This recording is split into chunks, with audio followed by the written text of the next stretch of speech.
একটা নেতা, এত বড় একটা নেতা বাংলাদেশে জন্ম নিয়েছিল। আমার প্রথম কষ্ট এই বইটা পড়ে, যে এত বড় একটা নেতা বাংলাদেশে জন্ম নিয়েছিল আমরা কোনোদিনও রিয়েলাইজ করতে পারলাম না until the publication of this book.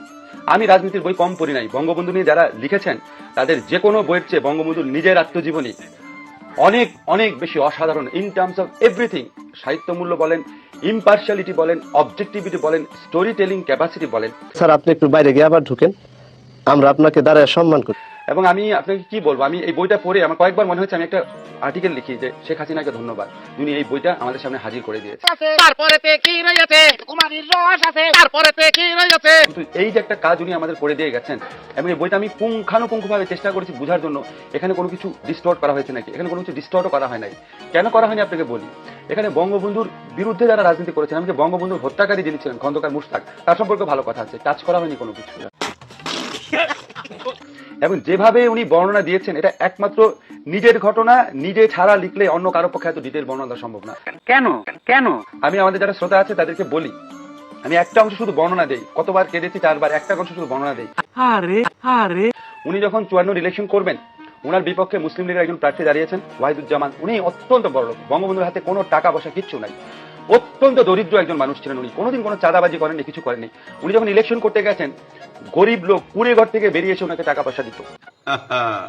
একটা ঘটনা আছে, একটা গ্রামের মহিলা, সে আপনার ঘন্টার পর ঘন্টা দাঁড়িয়েছিল, খুবই গরিব বৃদ্ধ মহিলা, এবং বঙ্গবন্ধু যাওয়ার পথে ওনাকে হাত ধরে টেনে নিয়ে বলেছে, বাবা আমার এই কুড়ে ঘরে তোমাকে একটু বসতে হবে। কি সাক্ষ্য প্রমাণ আছে তোমার কাছে? হাত ধরে তিনি ওই ঘরে যান, এবং এত দরিদ্র, এখানে বর্ণনা আছে কুড়ে ঘরটার। তখন ওই মহিলা তাকে, বৃদ্ধ মহিলা তাকে 1 বাটি দুধ, একটা পান আর 4 আনা পয়সা এনে দেয়, ইলেকশন ফান্ডের জন্য আর কি। কিভাবে? রেখে বলে, খাও বাবা, আর পয়সা কটা তুমি নাও, আমার তো কিছু করার নাই। আমার চোখে পানি এরকম খুব টাচি কিছু বর্ণনা আছে। আরে আমি মনে করি কি যে এই বইটা আমাদের কয়েকটা কারণে পড়া উচিত, শুধু ইতিহাসকে জানার জন্য না। একটা হচ্ছে এই দেশের মাটিতে কত বড় নেতা জন্ম হয়েছিল রিয়ালাইজ করার জন্য। খালি মাল কামামু।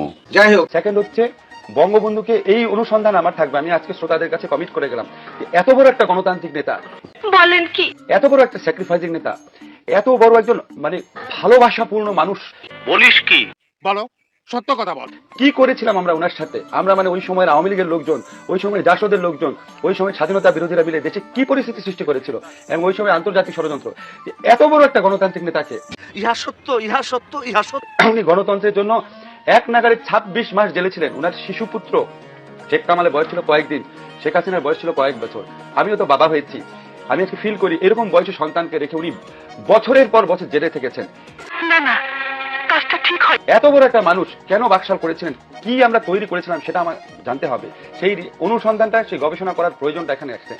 বিষয়টা একটু ব্যাখ্যা করবেন। থার্ড যেটা লাস্ট আমি বলবো, যে আজকের রাজনীতিবিদদের জন্য এই বইয়ের পাতায় পাতায় উদাহরণ আছে, এই বইয়ের পাতায় পাতায় আত্মদর্শন আছে, পাতায় পাতায় দিক নির্দেশনা আছে। আজকের রাজনীতিবিদদের জন্য এই বইটা পড়েন এবং অনুভব করেন যে বঙ্গবন্ধুর থেকে ওনারা প্রত্যেকে কত নিচে নেমে গেছেন, কত দূরে সরে গেছেন।